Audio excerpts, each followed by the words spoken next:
Usisahau kwamba maisha ni mafupi. Kumbuka hukuletwa duniani ili utatue changamoto zako binafsi.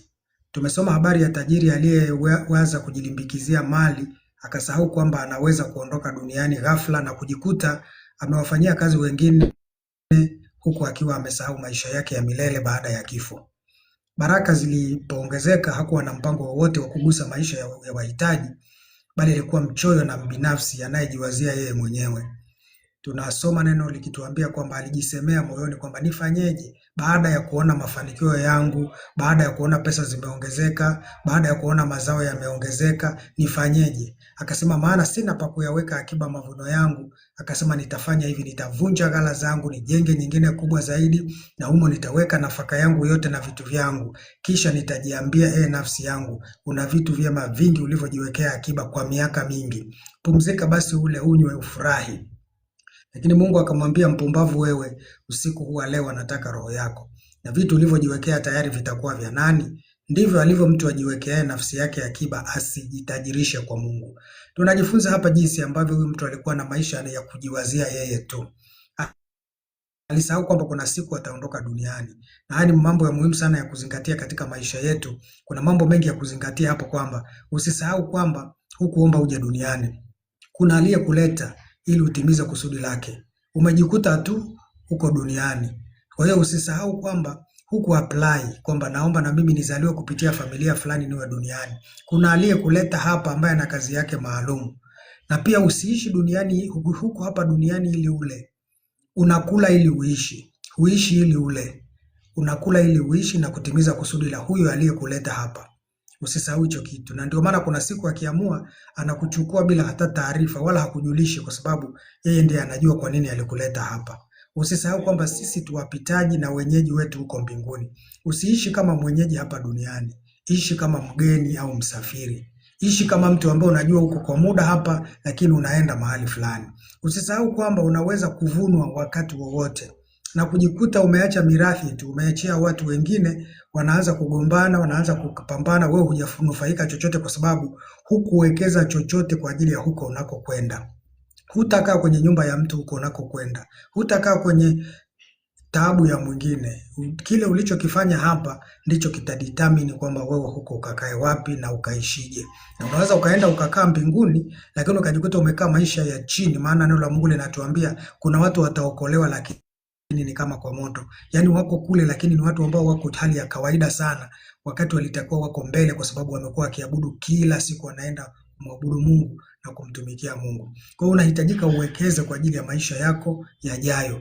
Kumbuka Kumbukumbu la Torati 15:11 anatuambia, kwa maana maskini hawatakoma katika nchi milele. Ndipo ninakuamuru na kukuambia, mfumbulie kwa kweli mkono wako nduguyo, mhitaji wako, maskini wako katika nchi yako. Kwa hiyo Mungu anatuonyesha kwamba sisi anataka pia tuwe mkono wake kwa ajili ya wenye mahitaji. Kwa Mungu anapokubariki usijiwazie wewe tu.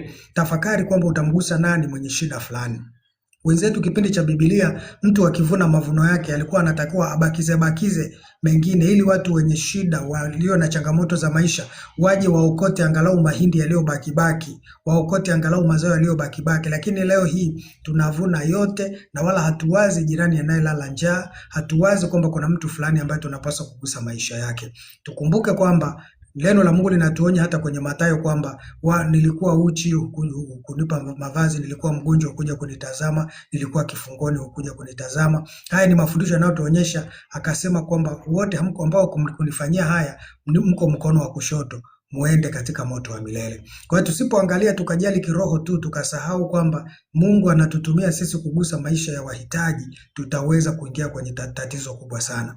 Ndio maana tuna program nyingi za kugusa jamii, pamoja na kwamba hata sisi wenyewe tuna mahitaji, kwa sababu tunajua hilo ni agizo. Na nashukuru kwa taasisi mbalimbali ambazo zimekuwa zikifanya hivyo, na leo hii niko Lindi kwa ajili ya watu ambao wamepata mzigo wa kuisaidia jamii bila kujali dini ya mtu. Na ndio maana tumekuwa tukiongea na watu ambao wengine ni mashehe, wachungaji, viongozi wa serikali, makundi mbalimbali ya jamii, kwa sababu kuna watu wanatambua kwamba sisi ni mkono wa Mungu anayewapa mvua wema na wabaya. Kwa Mungu atusaidie sana katika maisha yetu, ili tuweze kutambua kwamba tuna maisha mafupi, na hivyo tuna haja ya kujitajirisha kwa Mungu ili tusije tukaaibika. Tuombe. Baba yetu na Mungu wetu, katika jina la Yesu Kristo, nakushukuru Mungu kwamba umetupa nafasi ya pekee katika usiku wa leo. Tunaomba Bwana utuwezeshe kuzihesabu siku zetu. Mtunga Zaburi aliwahi kusema, Bwana basi utujulishe kuzihesabu siku zetu, ili tujipatie moyo wa hekima. Tumeshiriki mazishi mengi na tukaona watu ambao hatukutegemea waondoke mapema, hatukutegemea na mali zao walizo nazo waondoke mapema au waondoke kabla ya kutimiza ndoto zao, wengine watoto wadogo, wengine vijana wakiondoka, lakini tumezoea tu, tunaona ni kawaida, hatujifunzi kitu. Naomba Mungu tukumbushe kwamba wakati wowote unapotuhitaji kuondoka, tutaondoka, na wewe ndio unayejua siku zilizobaki ni ngapi kwetu. Mungu tuwezeshe kuwekeza kwa ajili ya huko tunakokwenda, tusije tukaaibika, tusije tukadhalilika, tusije tukakutana na mambo magumu kwa sababu hatukutimiza wajibu wetu. Tusaidie Bwana, tusitosheke na umaarufu wetu hapa duniani halafu tukawa maskini wa kutupa huko tuendako. Msaidie msikilizaji wangu wa ujumbe huu ajihoji zaidi na aweze kutafakari jinsi ambavyo anahitaji msaada wako katika maisha yake. Na kushukuru Mungu, maana unakwenda kutusaidia na kutubadilisha ili tuweze kujiandaa na maisha yetu na tukae katika kusudi lako. Asante kwa ajili ya wema wako Mungu wetu, na kutukuza na kuinua kwa kuwa ni mwema, katika jina la Yesu. Amen. Nashukuru sana kwa muda wako, na yeyote ambaye umeweza kusikia ujumbe huu, unapohitaji msaada zaidi wa kiroho, usisite kuwasiliana nami hata kibinafsi, ili nikuwezeshe kukushauri na kukuelekeza, ili na wewe uwe na uhakika na safari yako ya mbinguni, ili usipoteze muda wako hapa ukawa unatoa sadaka zinaliwa tu, kumbe wewe mwenyewe hujajiandaa na hakuna mahali pa kukuwekea chochote, maana akaunti huna.